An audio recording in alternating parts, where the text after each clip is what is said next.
¿Cuándo fue la primera vez que cogiste una cámara? Una cámara. Sí.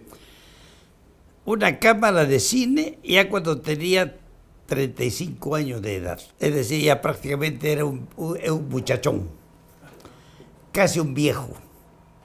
No conocía de cine nada, pero siempre había estado dedicado fundamentalmente a la fotografía. Yo tenía un primo, Danielito se llama en el libro que acabo de terminar, ¿no? Era la historia de Danielito, que me regaló una cámara, pero una cámara fotográfica, ¿ya? Es una historia diferente y más compleja y al mismo tiempo entrañable para mí, ¿no? Entonces, él me regaló, ya cuando comenzó la revolución de Velasco, ya era mayor, pero lógicamente tenía una camarita ya de cine, una de 6 milímetros, y comencé a grabar, ¿no? Y me fui a la selva, cuando comenzó el petróleo. Gobernaba Juan Velasco Alvarado. Entonces, en un momento, un punto, una parte de la historia que es verdaderamente importante desde el punto de vista inclusive histórico, ¿no? Evidentemente. Y en la oficina donde estaba, el general Fernández Maldonado me había dicho justamente, fuimos, gracias a mi amigo Mario Muñiz Ortega, que en ese momento ya manejaba un helicóptero, nos fuimos a la selva, a Papayaco, y comenzó el drama del petróleo.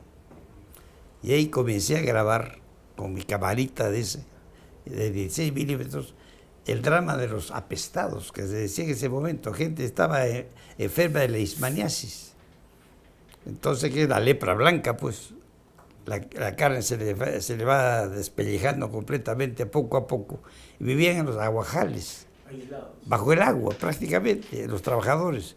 Y comencé a grabar eso, con mi camarita de 16 milímetros, ¿no? Y bueno, cuando volvimos a Lima, a la civilización, entre comillas, ¿no? Fuimos a Lima. Entonces, comencé a editar las imágenes que había grabado. Me encontré con una cosa extraordinaria desde el punto de vista inclusive de lo que estaba ocurriendo, ¿no? Y Fernández Maldonado, en lugar de castigarme, digamos, mi audacia, ¿no? Me dijo, tienes que dedicarte al cine. Es muy importante el cine, me dijo. Estas cosas la gente tiene que saber. Entonces, en lugar de castigarme de nada, me dio la posibilidad de ser cineasta. Y entonces, Hice la primera película, que se llama Los Trocheros, que es la historia de los apestados. ¿volviste ahí para completar la historia? ¿O? Sí, como no. Ya volviendo a Lima, por supuesto, comencé a grabar lo que quedó, y terminó la película, que se llama Los Trocheros. Es así. Pero después, gracias a Fernández Maldonado, me dediqué al cine. Me dijo, dedícate al cine, deja de hacer otra cosa, dedícate al cine. ¿Y cómo materializaste ese enfoque? ¿Qué hiciste? ¿Compraste equipos? Claro, pues ya, claro que sí. Hicimos una serie de cosas. Apareció en ese momento ya un alemán, se llama Lichtenschneider, un nombre medio impronunciable, Lichtenschneider. Y este señor era un alemán nazi, pero tenía un laboratorio en Lima, pero había dejado de ser nazi después de la Guerra Mundial, de la Segunda Guerra Mundial, ¿no? Había renunciado pues al nazismo. Entonces, podríamos decir, tenía una posición mucho más democrática, digamos, ¿no? ¿A qué se dedicaba? A su laboratorio de cine. Su laboratorio de cine. Entonces ahí me dio la posibilidad de hacer las películas ahí, todas las que hicimos, ¿no? Comenzamos haciendo películas documentales, pero ya estaba Pilar ahí también. Pilar ya estaba, trabajé con ella estas películas, ¿no? Hicimos varias películas, ¿no? En la época de Velasco todavía, ¿ya? Y hicimos hasta un noticiero, se llamaba Causachu, que tenía una periodicidad semanal. Y comenzamos a grabar todo en el noticiero Causachu. Pero después hicimos ya documentales, un poco más serios, ¿no? Hicimos 4 o 5 películas, ¿no? Documentales, ¿no? Pero todos dedicados al cambio, a la transformación, que nunca ocurrió jamás. ¿Cuántas películas en total has realizado? En documentales he perdido la cuenta, honestamente, son muchas. Pero hemos hecho 14 películas de ficción y de largometraje. Me dediqué fundamentalmente a eso, ¿no? Pero documentales, muchísimas. Mucho, ya he perdido la cuenta, pero son varias. Inclusive ya con el cambio de la tecnología, podemos hacer películas audiovisuales también, con la televisión, que lo hicimos. ¿No? Pero nunca dejé de ser cineasta, ¿no? Desde que comencé a hacer, nunca dejé de eso. Ya en mi nueva juventud que tengo ahora, ¿no? Me he dedicado de nuevo al cine, de nuevo. Pues me dediqué antes a escribir, porque ya no había chance para hacer otra cosa, ¿no? He hecho escribir una serie de novelas, cuentos, historias. ¿Cómo así nació la idea de filmar a Túpac Amaru? Túpac Amaru. Bueno, Túpac Amaru era mala palabra, honestamente. Cuando en mi juventud, Túpac Amaru era una mala palabra, ¿no? Porque lógicamente era pues no te olvides que en esa época la colonia española era la que dominaba todo, fundamentalmente a los limeños, ¿no? A la gente del Cusco también. Entonces, pero Túpac Amaru para nosotros siempre, inclusive para los cuqueños de esa época, ¿no? Era era una palabra casi sagrada, Túpac Amaru. Yo comencé a recuperar la idea y comencé a pensar también alguna vez hacer una película sobre Túpac Amaru, lógicamente, ¿no? Y entonces estaba también, ya estaba Pilar ella trabajaba con Pilar, ella como productora, ¿no? Y ella comenzamos a escudrillar realmente la historia, la verdadera historia de Túpac Amaru, ¿no? Pero ya con una visión más profesional. Entonces comencé a escribir el guión de Túpac Amaru y siempre hemos hecho 3 guiones. El primero, un guión literario, un segundo guión literario, cambiando algunas cosas, y después el guión técnico, para cómo se puede hacer una película. Es así el trabajo de nosotros, ya profesional, ¿no? Y Túpac Amaru salió ahí, ¿no? Salió de ahí. Bueno, con la participación también de los trabajadores, de la gente que no teníamos dinero para hacer la película de ninguna manera. Pero ya habíamos hecho la posibilidad de hacer una coproducción internacional y entró el ICAIG, el Instituto Cubano de Cine, ¿no? Que nos dio la parte técnica, es decir, las cámaras, hasta el maquillaje, nos dieron eso. Pero nunca se metieron jamás ni en la historia, ni siquiera como guión, nada, jamás. Era muy respetuoso de eso. Pero daban la parte técnica. Por eso hicimos la película. ¿Y qué tal resultado tuvo la película? Fue extraordinario, pues porque evidentemente no solamente se quedó se quedó 3 meses en cartelera, ¿no? Cuando comenzaba la película en la matiné, ya habían colas, ¿no? En 7 cines donde estaba, ¿no? Hacían colas. Extraordinario, una cosa totalmente extraordinaria. Y la película se presentaba ya y la gente terminaba con aplausos. Y el divo de la pantalla era pues Reinaldo Arenas, que era el personaje de Túpac Amaru, ¿no? Bueno, fue hasta el En ese momento era desconocido prácticamente. Pero ahí el que lo conocía directamente era Pablito Fernández. Pablito Fernández era un hombre importante de esos años, ¿no? Y cuando le planteé la posibilidad de hacer Túpac Amaru, me dijo, yo tengo el hombre, me dijo, yo tengo el hombre. ¿Y cómo es? ¿Cómo es? Entonces me dijo, yo lo voy a llamar, y lo llamó. ¿Eso era en dónde, Lima o Cusco? En Lima, aquí en Lima.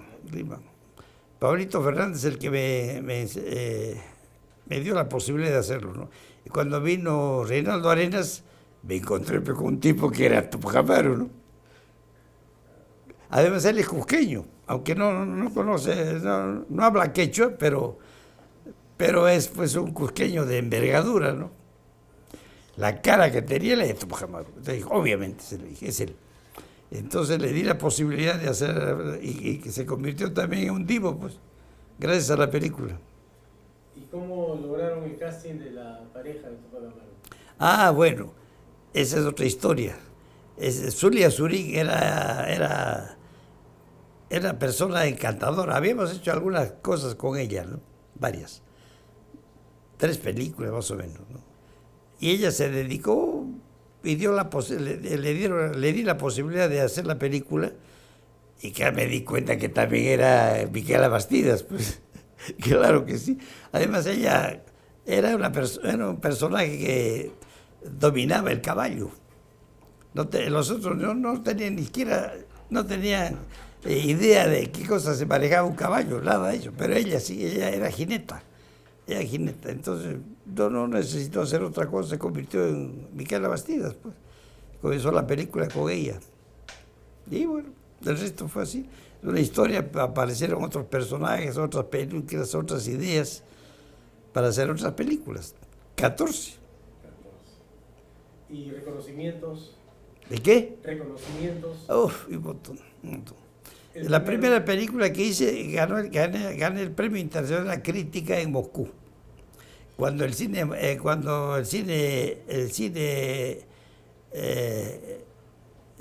era importante en esos años, ¿no? En la Unión Soviética el cine era una cosa extraordinaria. Se hicieron películas verdaderamente importantes, ¿no? Entre ellos, para mí me impresionó mucho fundamentalmente el Expreso Manchuria, que es una manera de entender qué cosa era la revolución. Es un tren. En el tren entonces tenía pues 3 clases, ¿no es cierto? Los burgueses, los ricos estaban de una manera, ¿no? La clase media de otra manera vestían, etcétera, etcétera, y la gente pobre estaba al otro lado de la pantalla, ¿no es cierto?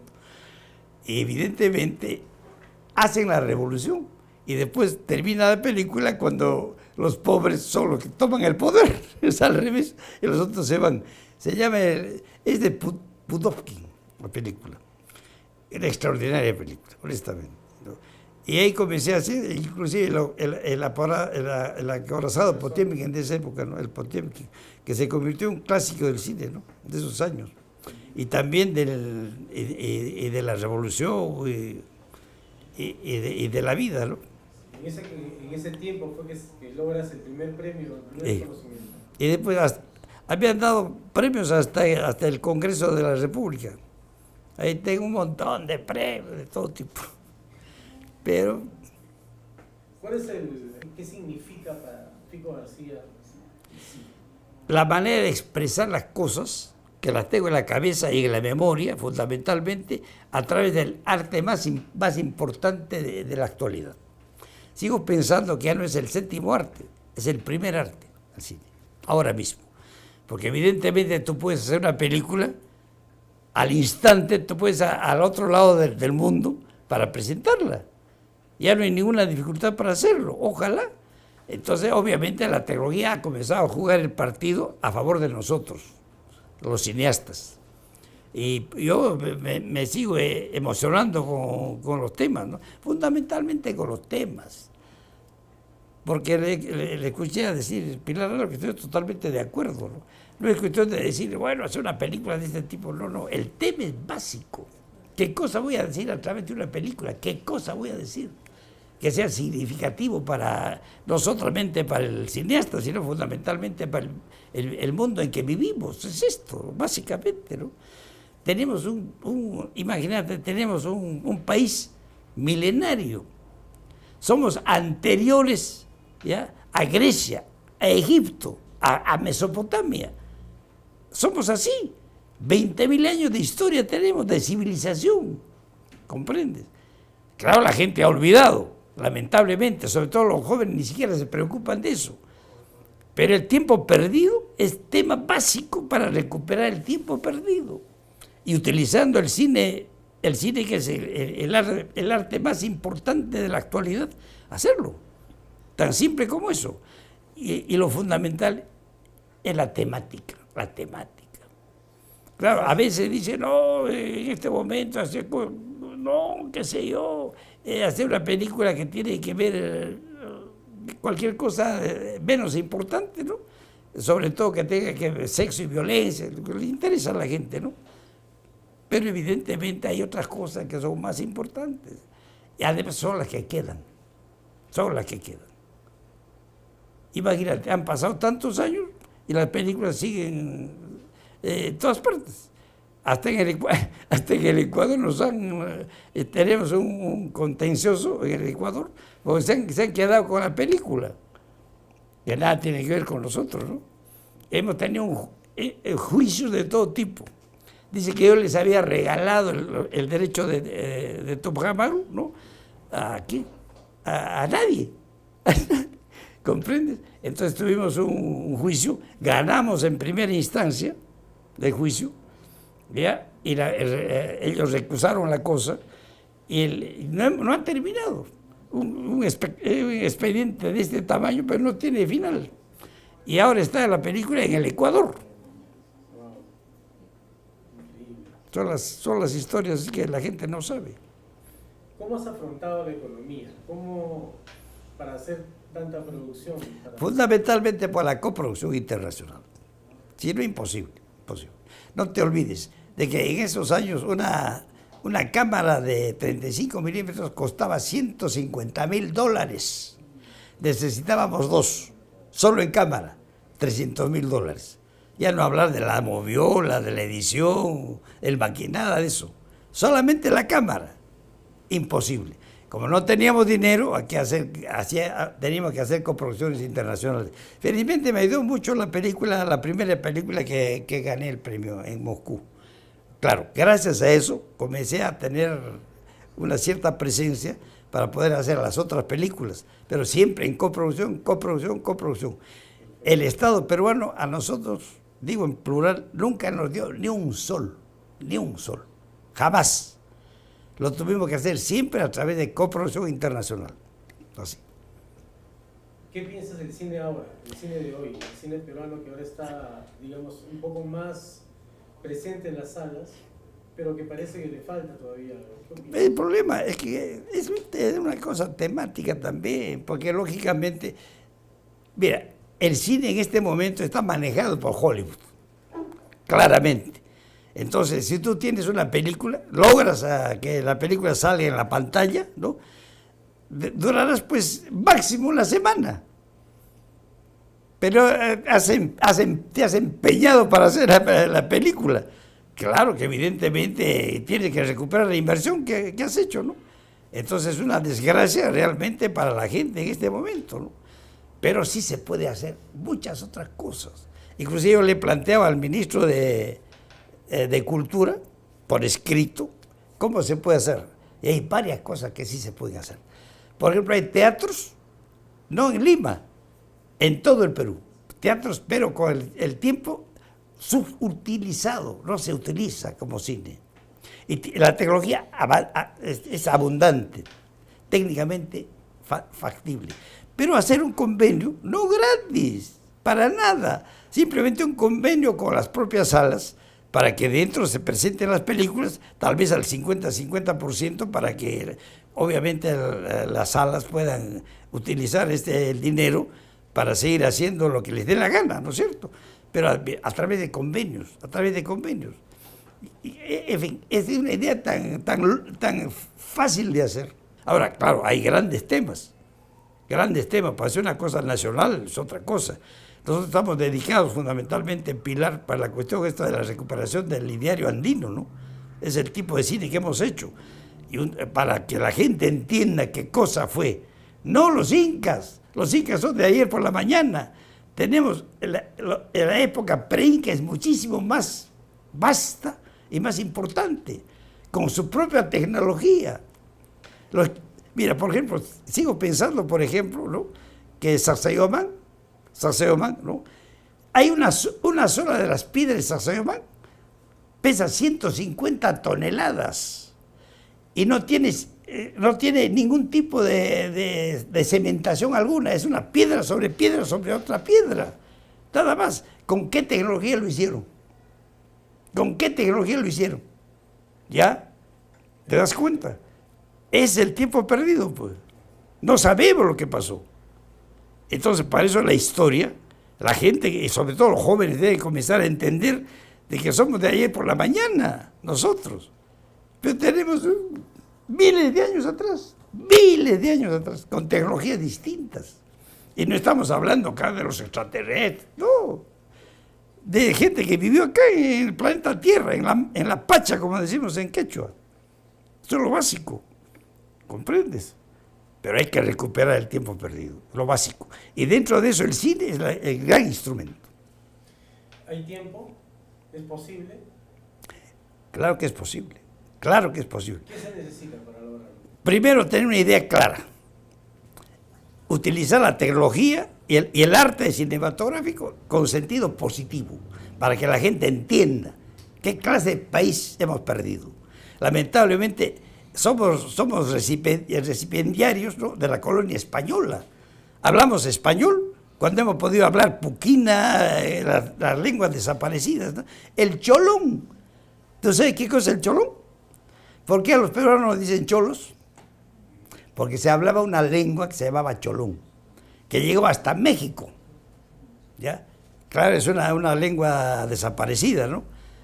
Pero yo estoy casi seguro que la palabra cholón, la palabra cholo deriva de eso, del cholón, la lengua desaparecida.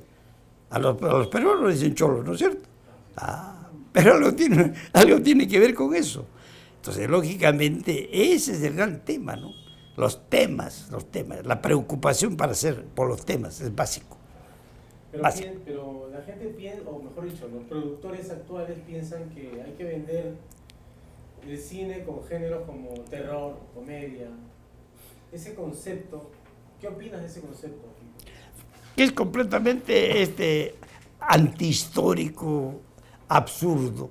Eso no quiere decir, por ejemplo, claro, que económicamente la película que hizo ¿cómo se llama? Que ha ganado 10 millones, 12 millones de dólares. A su madre, claro, es un éxito, ¿no? Evidentemente nadie puede decir que no, tiene todo el derecho del mundo a hacer, pero históricamente ya es un disparate completo, inclusive desde el punto de vista artístico, no sirve. Y claro, como se han hecho millonarios, quieren hacer más y más y más, pero se han olvidado de que hemos podido hacer nosotros con la 19327, que es la ley que se creó en la época de Velasco, ¿no? Se han hecho las grandes películas. Son dos épocas. Imagina, yo recuerdo en México, cuando estuvimos en México, estoy en México, entonces en esos años, ¿no?, había una película que se llamaba Memoria de un Mexicano. Estamos hablando de una época cuando comenzó el cine. Memoria de un Mexicano, en México aparecía la película y era una especie de rito anual. Volvían a presentar la película donde está Pancho Villa, Emiliano Zapata, todos los héroes de la Revolución Mexicana, están ahí, en el cine, ¿comprendes? Y hay dos películas, otra más, una norteamericana, de ese mismo tema, ¿no? Pero lamentablemente hasta los mexicanos se han olvidado de eso. Que antes era realmente como te digo, era un rito, ver la película cada año. Y la gente evidentemente hacían, es decir, para que la gente no olvide la memoria. Es decir, el cine en ese caso generó conciencia, ¿no? Claro que sí, ayudó. Claro que sí. Claro. Pero ahí donde se equivocan, pienso, sobre todo los jóvenes se equivocan. Porque se equivocan fundamentalmente porque, claro, van a hacer cualquier cosa con tal de hacer una película que tenga taquilla. Claro, sexo, violencia, lo que sabes, drogas. Bueno, Macarlo se pueden hacer esas películas, pero desprovistas de alma, de espíritu, lamentablemente. Entonces, el arte, cualquier arte, tiene que ser la manera de expresar cosas que tengan valor no solamente para la gente, sino para la historia. ¿Crees que hay creatividad ¿Crees que todavía hay jóvenes que tienen en la sangre eso que tú Yo sí creo que sí. ahora? Yo tengo una enorme confianza en los jóvenes, en las nuevas generaciones. Yo hablo con ellos. Te voy a decir una anécdota para terminar esta cosa que creo que es esta reflexión, ¿no? A nosotros nos invitan mucho, ¿no? Sobre todo los jóvenes, la gente de San Marcos. Y cuando vamos a una cuestión de esa, aparecen ya los sanmarquinos jóvenes, los que están ahí, ya, pero con una cuestión comienzan sus trabajos y sus explicaciones, lo que tienen que decir, ¿no? Haciendo un pago a la tierra, que es una cuestión no solamente milenaria, es una costumbre pues ancestral, ¿comprende? El pago a la tierra. Hay que pagar a la tierra para hacer algo, ¿comprende? Y ellos comienzan, sus bailes, comienzan así, gente de San Marcos. Hemos estado varias veces con ellos. Están recuperando el tiempo perdido. Ojalá que lo hagan. Claro, nosotros lamentablemente ya no lo vamos a ver por razón no hepática, sino fundamentalmente de años, ¿no? No nos queda otra cosa. Pero pienso, yo soy optimista, el cambio se va a producir de todas maneras. No sé si va a ser de una manera democrática o no, no lo sé, porque las cosas están ocurriendo de una manera tan extraordinariamente veloz, ¿no? Lo que vimos ahora. ¿Qué crees que hace falta para, digamos, que mejore la producción del cine en el Perú? Primero, tenemos una enorme ventaja. Los costos de producción han bajado, por una razón muy simple, por el desarrollo de la tecnología. ¿Comprendes? Estamos hablando de una cámara que costaba $150,000, con mejor imagen, con mejor sonido. Lo tienes por $3,500, por ahí. Entonces, lógicamente, se pueden hacer películas. Lógicamente, con un costo infinitamente menor que el tiempo que hicimos las películas. Entonces, lógicamente, es una ventaja comparativa, pero a favor de nosotros, de los cineastas. Claro, es eso. Ahora, sigo insistiendo, para mí lo fundamental es el tema. Hacer la película, tener una idea, investigar absolutamente lo que tú tienes que ir a través del cine, es lo fundamental. Hacer un guión, segundo guión, tercer guión, el guión técnico, para que no falle nada. Y tener una buena producción, de tal manera que esté hasta el centímetro, el centavo que vas a meter ahí en la película, ¿no? Tiene que ser absolutamente cuantificado, tanto, porque si no te vuelves loco. Hay una cosa que es perjudicial. El sistema que tenemos ahora en el Perú es pernicioso, porque evidentemente es el comienzo de la trafa y del desenfreno, como decíamos antes. ¿Quiénes son los que ganan los premios? 300,000, 500,000, 3 millones, 4 millones, 5 millones de regalo. Y no se hacen las películas, ni siquiera se hacen las películas. Eso es una barbaridad. Entonces tiene que hacer un sistema, lo que había planteado, ¿no? Que si una película se hace, ¿comprendes? Primero tiene que plantearse desde el punto de vista económico. Y si es que se hace un concurso para hacer una película, ¿no? Que tenga la obligación, cuando se termine la película, de devolver lo que le han dado. Tan simple como eso. Claro, a través de la película. Pero lógicamente, si has ganado un premio, te van a dar el dinero. Lo suficiente, justo para hacer la película.